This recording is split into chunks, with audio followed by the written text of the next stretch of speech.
haati duunaan rimayni du'e jechuudhaaf duula shanyii duguuggiidhaa ka guutuu Oromoorra godhamaa jiru keessaa bakka waatte hafan karrayyuu irratti xiyyeeffatanii jechuudha. Nama biraa fidanii qe'ee isaanii qubsiisanii duula hogguurra banan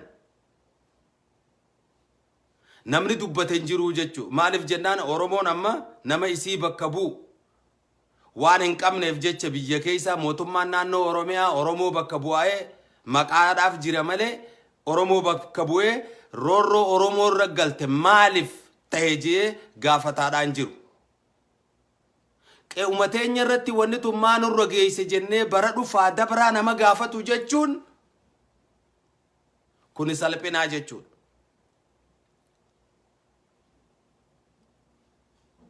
Kanaaf wanni kun warri mirga dhala namaa eeyinajuu kan impaara Itoophiyaadhaa keessa jiru yoo naannoo Amaaraa irraa namni tokko du'e warri mirga dhala namaa gabbahee dubbata. Ka Oromoo kumaatamaan dhumuus namatti waan hin lakkooyneef isaan namni gabbahee irraa dubbate hin jiru hagammaan tana.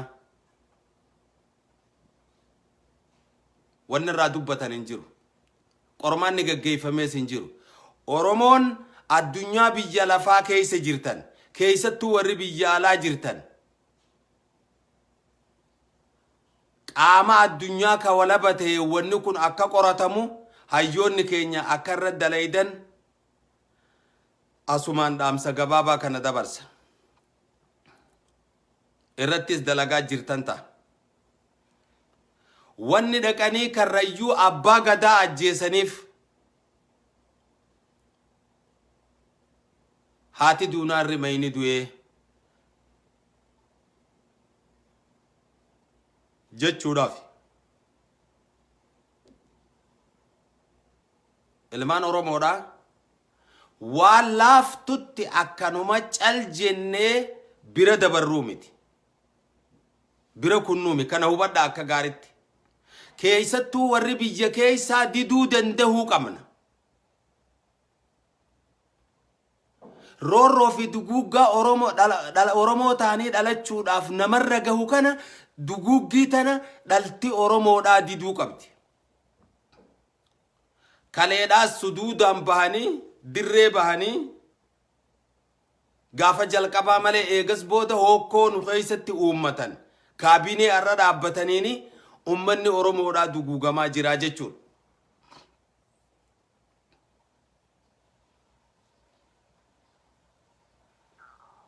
Warra dheqee ummata karrayyuudhaa abbootii gadaa bakka jilaatti ummata karrayyuu fixe san waraana ittisa biyyaa keessa Oromoonis keessa jirtii beekaa. Maaliif dhawamaa namni kun maal balleeysee namni kana finnaa ji'ee tokkichi isaa ifi wareeyidee jechuudha.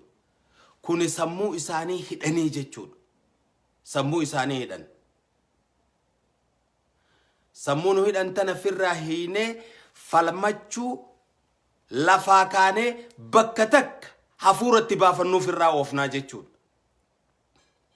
Tuffii Oromoof qabani kun. Kanaaf ummanni Oromoodhaa alaa keessatti maaliif dhumna? Maaliif nu fixan? Maaliif eenyummaa keenya balleessuudha barbaadan je'ee mari'achuudha qabaa jechuudha. Kabirootis kan san fakkaatu ittiin dhufaa dhaamsa kiyya kalammadaa irratti har'a addunyaa keessatti warri mirga dhala namaa eegu Amnesty International communitiin addunyaa biyya lafaa qaamni walaba ta'e waan kana akka qoratu akka irra dalaydan hadaraadhaan isiniin jahayyoota keenya kan heera gartee biyya lafaa baratan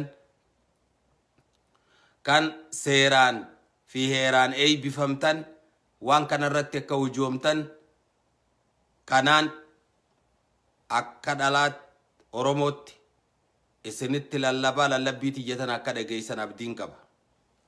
Katteaanu ittiin dabre. Katteaanu gadaa kanaanis walumatti hidhata. Kaleessa hogguu gadaa gooroo fugugu. Wadaay galmoo kormoosoo ajjeesan. Haati duunaan rimayni du'ee jechuuf gadaa san balleeysanii jechuudha. Abbaa gadaa ajjeesuun har'an eegalamne. Abbootii amantiidhaa Islaama kiristaana waaqeffata ajjeesuun har'an eegalamne. Abbootii gadaa fixuun har'an eegalamne. Haarayatti bifa haarayaan sammuu haarayaan ajandaa haarayaan as deebi'an malee eega gadaan cabee fi as jidduu ittuma jiranii jechuudha. Kanammoo cal jennee yoo kalaalleetuma usnu arrarra boruu wayyoyti borurra iftaan wayyoyti jennee ka callifnu taate wanni Oromoo jan wanni Oromiyaadha jan wanni afaan Oromooti jan dhabamsiisuudhaaf deemaa jechuu jarri. Itoophiyaa takkitti baandiraa takkitti afaan tokkicha kanaaf deeman. Kuni hin dalagu. Deebi'ee hin waaru. Hanga dhalti Oromoo ardii tana gubbaa jirtu waaru. Bakka fedhanitti waarfachuu ni danda'an. Bakka ifii barbaadan qe'ee isaanii galfatanii qe'ee teenya irratti akka waarreef arra waan ta'e kaleessa waan deemaa jiru. Gaafa raayyaa Asaboo Walloo irratti tuguuggaan shanyii Minilikiin geggeeffamtu kijiba jaan. Gaafa Shawaa irratti geggeeffamtu kijiba jaan. Harma Boorana irratti gaafa geggeeffamtu kijiba jaan. Hayyoonni isaanii harka muraaf harma muraa aanolee calii calanqoo irratti hogguu geggeeffamtu kijiba jaan. Amma aanolee diiguudhaaf dhaqanii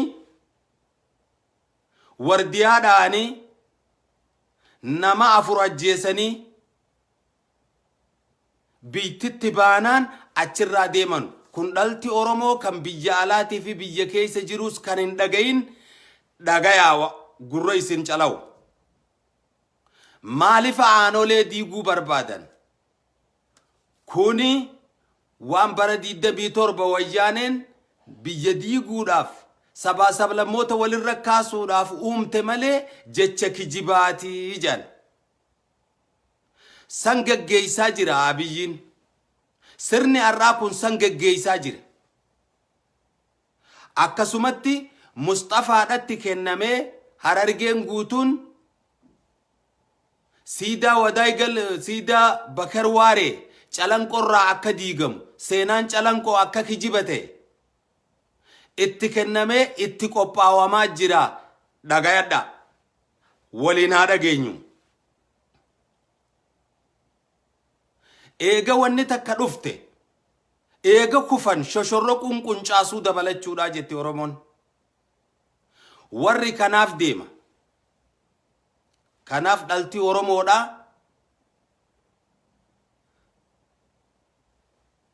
Waan Oromoo balleessuu deemu. Sirna Oromoo duguuguu deemu. Kana sirna gartee siidaa calanqootii fi aanolee diiguu deemu.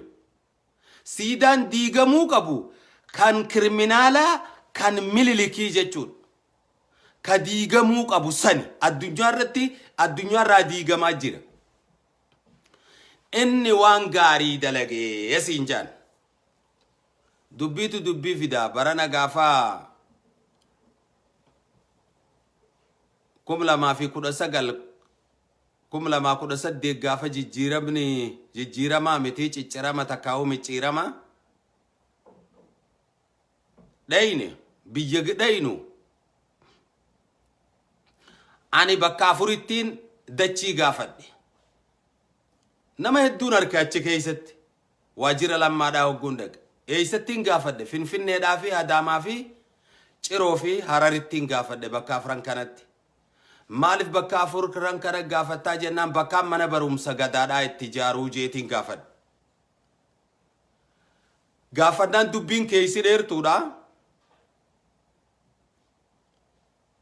kitaaba gadaat waan hin qopheessu deemu hogguu wajjin mari'adhu ammatti dursa kun haasii kennamu san dura immoo abbootii gadaa golii oromiyaa keessa jirtu walitti qabna galma abbaa gadaa kaadaamaatti ji'a lamaaf barsiisii miliyoona 10 sii kenninaa jan tole kan lammataa immoo miliyoonni 8 kan abbootiin gadaadha ji'a lamaaf itti jiraattu ani kanin saayina godhee baasu baankii isaanii irraa miliyoona 23 shan abbaa nyaatuun beeku ana buna jimmaatii fi bilaash carcarna seeyaniin se'a kana qofatti hin oolle kitaaba kee ka gadaa ka qopheessitu waa hunda si gargaarraa warra biyya tana jaare jaakamaa keellootii fi goobanaa daacee mililikii fi hayila sillaasee warra biyya jaare ta'uu kitaaba kee ka gadaa irratti ummanni oromoo akkatti baratu irratti galmeeysii wanni qoranne kanaa janeenaas fidan nama shammoo jahaawee taa'inee wajjin haasawaa turre tokko qalamni harkaa bu'e an dubbiin naa galte kana tole ani biyyattiin galuu deema waan hin qabu fudheetiin galuu deema makiinaa qabdus fidadhu je makiinaa lamaan qabaatas tasadaffaa tamiciyyoo tiyyaati jennaan afurnaa fayyaman haajaa takkaan looyeraa wajji qabaa fixadheetiin galajeetiin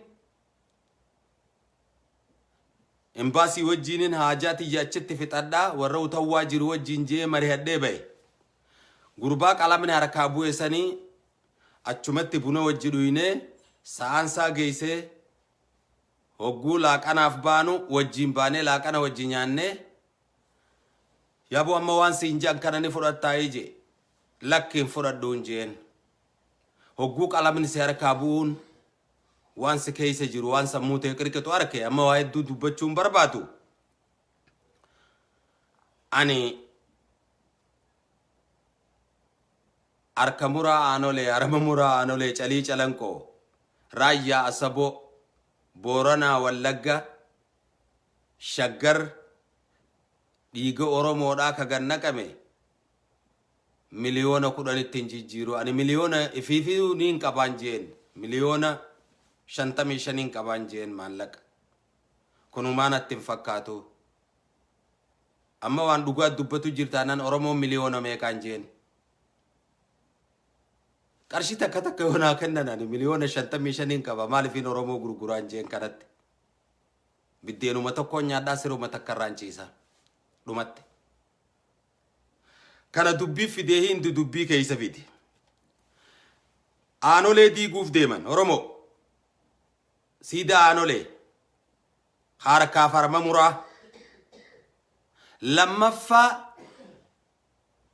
ummata oromootii fi ummata soomaalee walitti buusuuf itti gaafatama mustafee kennanii siida bakar waaree diiguudhaaf deeman isinitti gabaa akkam taanaan amma namni akkam taana jee akka ta'uun dhabu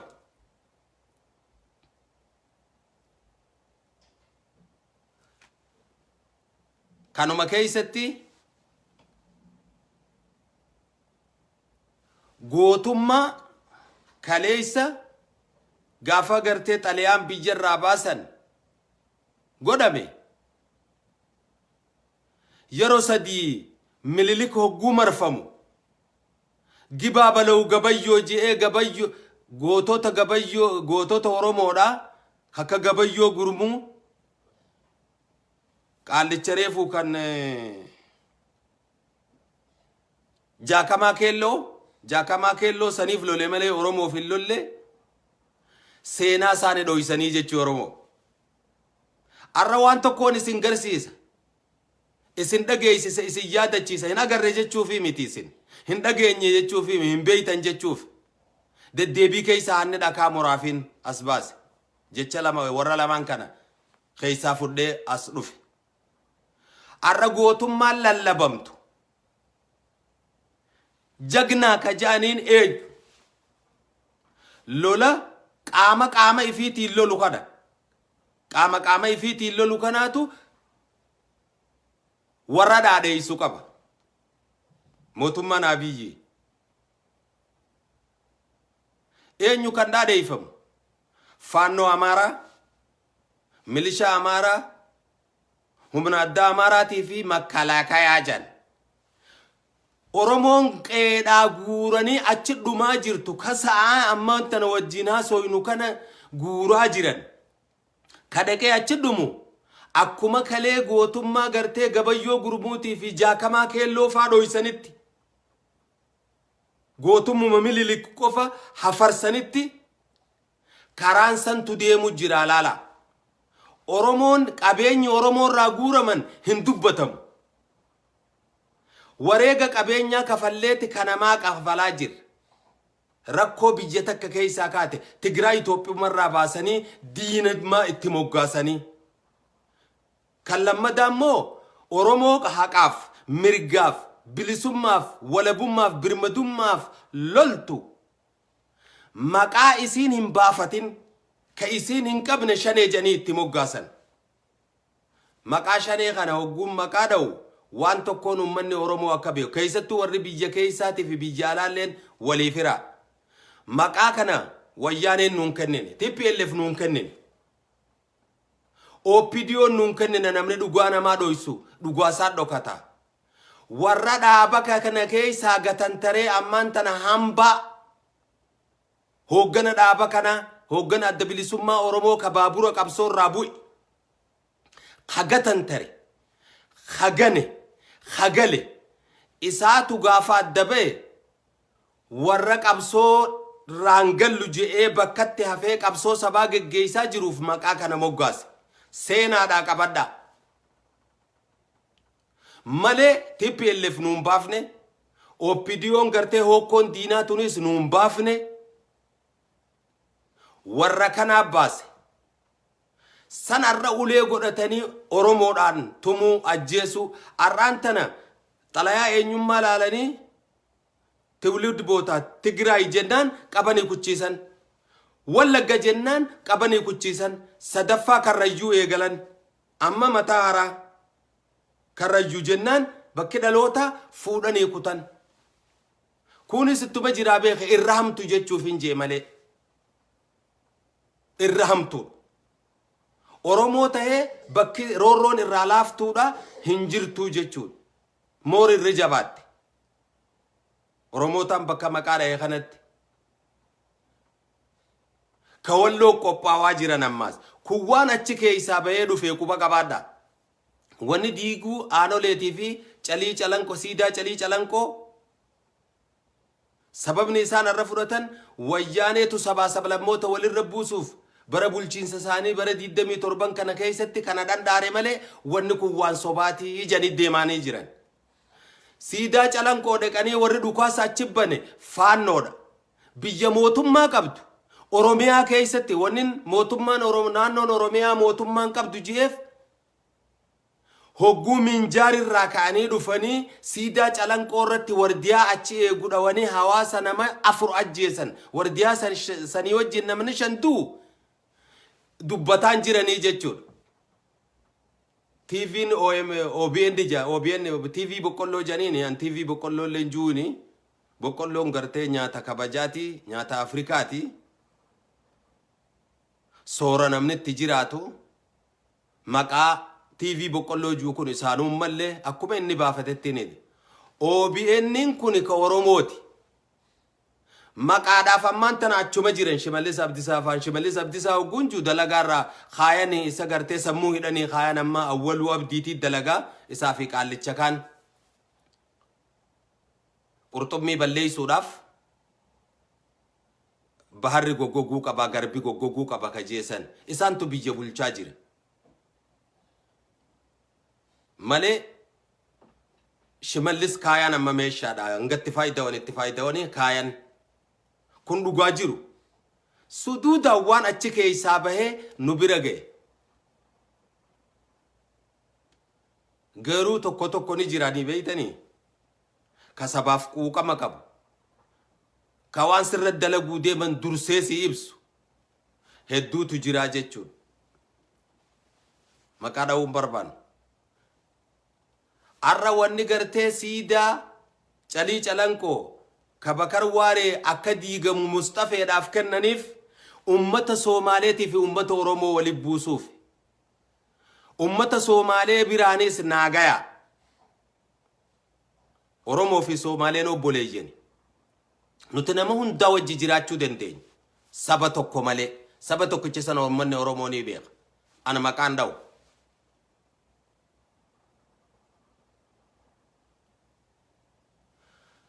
Sabaa sablammoota Itoophiyaa keessatti jiru kana saba Amaaraatiin tajaajiluuf Rabbiin uumee jedhanii itti himan dhaloota isaanii jalqabarraa hanga gartee inni dardarutti. Kuni dogoggora guddaadha. Dogoggora guddaa. Kanaaf karaa siidaa calanqootii fi armamuraa aanolee diiguudhaatiinis tanaatu deemaa jira.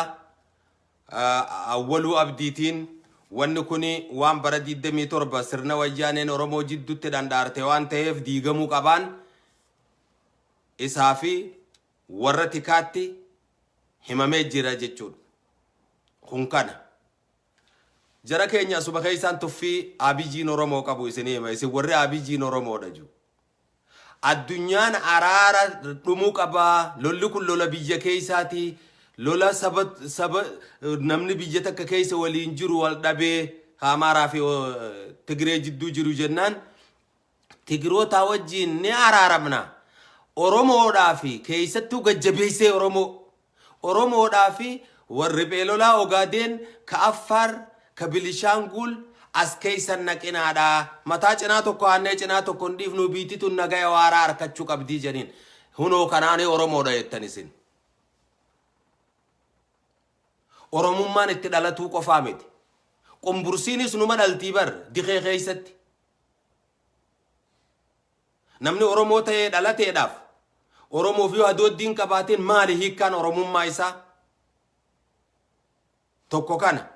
Kan lammadaa har'a akkam gootan mee waan eenyu Mr. Truman ka warra Ingiliis kun umrii isaa Oromoodhaaf dalagaa ture. Oromoomi jechuun kun faranjiidha takkaawoo adiidha jechuun hajuun dhabamu ta'a. Lakki gadaan akkas hin jiru. Tasfaayee Gabraab ka warri Gujiidha galche. Amma gadaa Gabraab inni lammii Eeltiraati. Oromoo miti jettanii hanga sirni heeraa laal dirqama isaatii fi mirga qaba. Gadaan hogguu nama moggaasu. Oromoon hogguu nama moggaafu. Haga inni heera san heera irbuu seenee gale san hin cabsinitti Oromoodha. Maalayyaa kabe hay Shimallis Abdiisaadhaa Oromoo miti. Haadha abbaan Oromoo mi? Oromummaa wayii nuti irraa. Caaltuu isaanii Oromoo miti dheengaddarraa jijjiiranii akkan dubbanne kuchiisanii siifi taayyeedha. Taayyeen Oromoo mi? Oromoodha. Oromoo ta'ee uumamuun Oromoodhaaf yoon hadoodin hogguu Oromoon dhumtu yoo Oromoof hin dubbatin nuti bakka bu'oota gartee mootummaa naannoo Oromiyaati jedhaniif dubbatuun wanni kanarraa irra guddaan isaanii saba biraati afaan Oromoo beekan malee. Dheqeetiin arke waajjira lammaadha. Waa hedduun nu eeggata.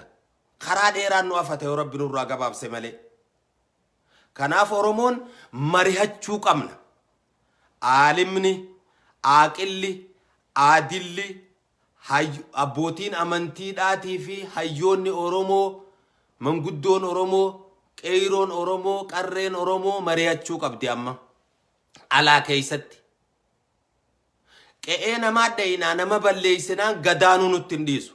Nama gadaa keenya balleessuuf amantii teenya tuqu kan Oromoo bilisummaa fi birmadummaa fi walabummaa keenyatti gufuun taaju sunirra mari'achuu qabnaa jechuudha. Amma laal nama jabaate Oromoon miliyoona 55 oli.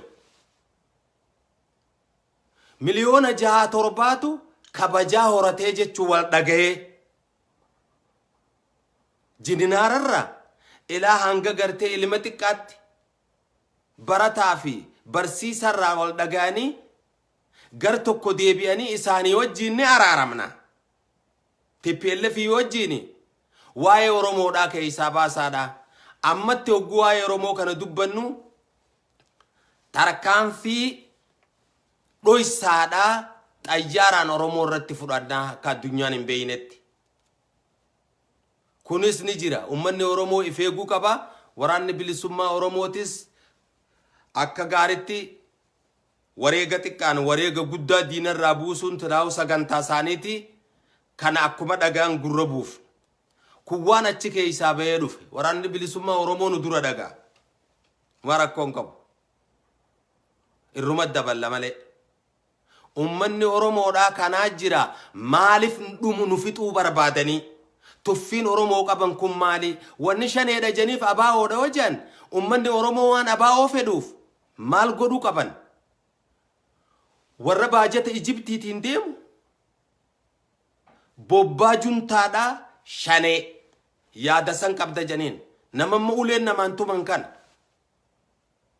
ati waan tokko kafali janii kana kafaluun dandeeyoo jan ati yaada juntaa qabda yaada shanee qabda namaan jan wanni shaneedha jan addunyaa gubbaan jirtu ulee Oromoon fixan mallattoo bara kana gartee diinni fudhatee ulee godhatee Oromoodhaan ajjeesu hukkaamsu saamuu jechuudha saamama kanaa fi hukkaamsaa fi ajjechaa jalaa ba'uuf Oromiyaa wala bataate daangaa qabdu iggitiitti godhuudhaaf Oromoon mari'achuu qabnaa jechuudha onneedha nu ol qabammoo dandeeyti nu ol qabammoo dheengadda hogguuniif qeeroon Oromoodhaa qabsoo gootu TPLF irra qabsoo gootu ijoolleen isaanii barataa turte arra gootummaa faannoodhaa haasawan milishaa Amaaraa haasawan boruu gaafa sirni isaanii kun bakka ga'eef maal godhuu deeman qabsoon tun isaaniin dhuftee jechuuf deeman Oromoo si dhaggeeffadhu namni lubbuun namaa taati wareega kennitee fi qabeenyi humnaan sirraa fuudhan san hin jiru jechuudha kanaaf dhaamsi kiyya keessattuu warri naannoo mootummaan naannoo Oromiyaa bulchina jettan kaarraan tana bulchu jiruu fi gubbaarraa ilaa jalaatti hanga gartee araddaatti kaabineen hundinuu yeroon teessan amma yeroon saba keessan cinaa dhaabbattan isin malee namni arraan tana Affaaritti hin bu'an akka Oromoo bu'an kanatti Oromoo adda dha'uun ni dandeemaa baran akka gaaritti woma jidduu keenyaa feenu amantiin feenu gosaan naannoodhaan jidduu keenyaa hanga isin tana alanfattu wanni dheengadda waan amantii fidaniif maali dhumaatii ummata karrayyuu ka fixan san hagooguu fi dhoysuudhaaf kana hubatuu qaba Oromoon Affaaritti mee haa bu'anii mee Somaaleetti haa bu'anii Bilishaanguulitti haa bu'anii jarri ni tokkooma Tigraayitti hin bu'an jarri tokkummaa qaban dhalootummaa qofa odoo hin ta'in nummoo qabeenyuma keenyaan tokkummaa keenya diigan lubbuu nama keenyaatiin Oromummaa dhabamsiisu Oromiyaa aanolee diiguu calanqoo diiguu barbaadan kanaaf yeroon isaa amma yeroon kana bira kutten jirtu jechuudha keessatti if beek kaabinees yoo taatee mindaa kasii baasan ta'e mindaan gibira Oromoo irraa guurani keessattuu bakki guddaan maddi galiidhaa Oromiyaadha Oromoo irraa fuudhan kanarratti fi ati abbaa ta'e nu gabrummaa fi jibbinees namaan hin jaalan namuu qe'eesaa goojjoo isaa galee mootummaa federaalaa irratti walitti dhufuu ni dandeenya kan afaan tokko ka baaddiraa takkaa lumuttiidha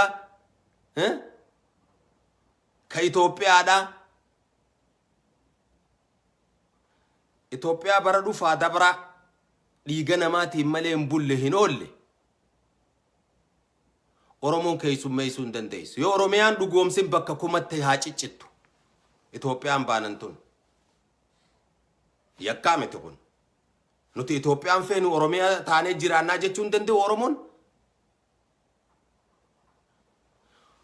mirga hanga fottoquudhaa boqonnaa 39 san dhabamsiisuudhaa fi Oromiyaa waan jan dhabamsiisuu fi xaqlaa'ii gizaat dur jansan gartee habbuma fedhan fidanii sirra ramaduu deeman haga teessuma tolfatan qofa kaabinee godinaatii fi ta'aanaatii fi ta'araddaatii fi hatta hanga gartee caffee Oromiyaa ga'utti amma dhuufuu farda gulufuu isin godhuu ta'an tan akka gaarii hubadhu ummata Oromoo irraa kan qawwee kaamaaraatti hidhan addunyaa waan jetteen Taalibaan Afrikaadhaa jetteen milishaa fi faannoo Amaaraa addunyaan biyya lafaa kan dhagaye hiraa wal biraan gaya dhaamsi kiyyaa arraaf kanarra gabaabsee waraana bilisummaa Oromoodhaa biyya keessaas tahii biyya alaa warri biyya alaa silaa wahuma lama godhuu dandeenya sagalee ta'uu fi diinagdee baasuu warri biyya keessaa karaa qaceelchuu fi gartee waan barbaadan godhuun isin gubbaa jirtii jechuu diduun gabrummaa diduun Oromoo isin gubbaa jirti dheengadda qawwee balee TPLF galchite arramoo Oromoo biyya bulchaa ilma abbaa gadaatiitu masaraa jiraa siinjaan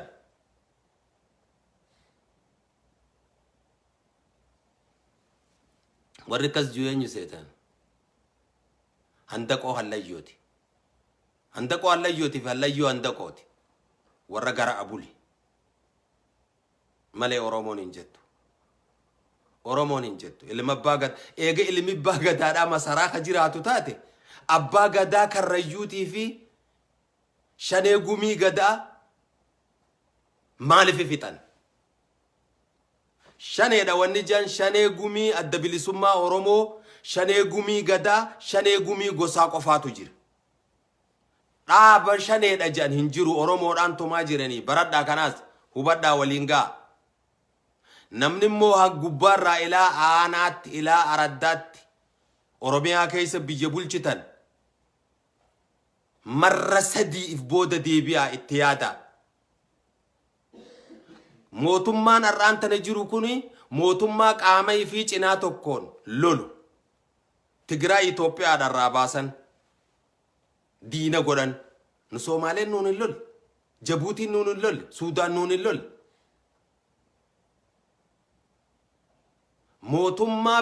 mootummaa naannoo lamaatiitu tan biyya takkaa ta federaala takka jala bultu wal dhabe heerri manguddummaa kennaaf Oromiyaadhaaf nama guuzatti yaammatee Soomaaliyaa guuzatti yaammatee Eeltiraa guuzatti yaammatee qaama fiitiin lolu kanaayyoo mootummaa jettan nu ulfaata kun mootummaa mi diina malee diina cilicha kun kanaaf dhumaatii ummata karrayyuutii fi yaaliinsa calii calanqoo diiguudhaa fi harmamoo aanolee diiguudhaaf godhame kun mootummaa kanaaf caphiinsa maayyii akka ta'u jabaadhaa biyya keessaa didaa fincilaa jara qawweettiidhaan isinirraa hiikan qawween nu isinitti Oromoo irratti haraam godhan Affaar ni hidhata Somaaleen ni hidhata Bilishaangul ni hidhata naannoon Amaaraa silaa mootummaa hidhachiisaa jira haqawwee hidhachuun mootummaan kun dhoowwaa godhee haraamitti godhee billoo hidhatee deemuun irraa hiiku mancaa harkaa fuudhu Oromiyaadha nin kijibee akkamsi godhuu deema karra mancaa sirraa hiikuu deemu kun si keessa qopheessu jira ammas naannoo Oromiyaatti duraanis hidhachiisee jira ammallee hidhannoo lammadaa akka karaan hin cufamne qeeroon Oromoo akka lafaan kaane faannoo Oromiyaa keessa jirtu jenneet jaarrajanii jaaranii hidhannootti hidhaa jiran kanaas hubadhu kanaaf maaltu nu baasa shanyii teenya Oromoo lafarraa badleessuuf deeman kana hubannee qabsaa'uu nu feesisaa asumarrattiin dhaabaa gabaabatti waan tokko jeetiin dabraa Oromummaan faayaa ta'ittiin boonanii ummanni isaa gaariin biyyis kan faarsanii diinonni isaa tanaaf itti hinaafanii osoo abbaan jiruuti dhaaluu abbaalanii dhaaluu barbaadanii arraas akkuma kaleetti nu sobuuf boololu daba jaara kanaa nuusaa bayyaanannu dhiphummaadha jennee ifittiin kaanfannu mataa ol kaabannee nama naa qixxaannu oromummaan faayaa ta'ittiin boonanii ummanni isaa gaariin biyyis kan faarsanii diinonni isaa tanaaf itti hinaafanii osoo abbaan jiruuti dhaaluu barbaadanii dhaaluu abbaalanii namayyuu sababii dursee kan caalchisee oromoon maalumaaf ifitti callisee kanaan nu gaadiyee duuban nu hambisee kan silaa caalullee gayuusaa hanqise oromummaan faayaa ta'ittiin boonanii ummanni isaa gaariin biyyis kan faarsanii diinonni isaa tanaaf itti hinaafanii osoo abbaan jiruuti dhaaluu barbaadanii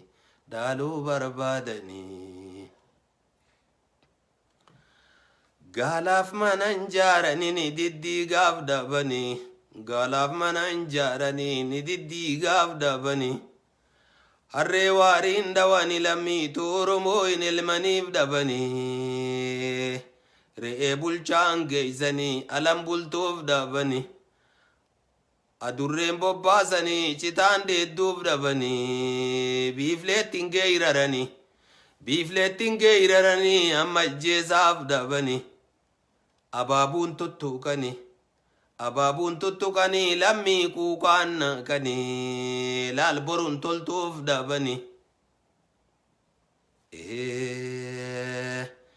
biddeenni buusaan qabu hojjan hariiran qabu lammii too oromoo dubartii gondar bultee waa hima gowwaalleen kaayoon qabu nama marii isaan gahatee waa hima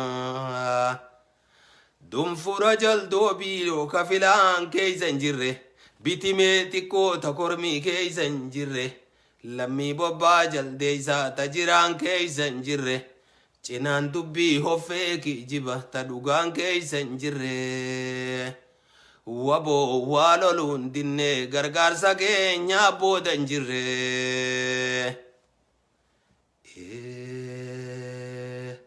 dudduulaa laal firrin jibbuu haati dhalteen jaalattu dudduulaa firrin jibbuu kaabinee dhagahee yaaboo kunoo dudduulaa firrin jibbuu haati dhalteen jaalattu gara laafeeysa namaammoo hiriyaan hin jaalattu qorqodaa dirooraas haati dubraan jaalattu galteehii malee maaliin galattee malee lammiin hongoon jaalattu galagadoon deeysanii gowwa humaan beeynees biyya ormaan geeysanii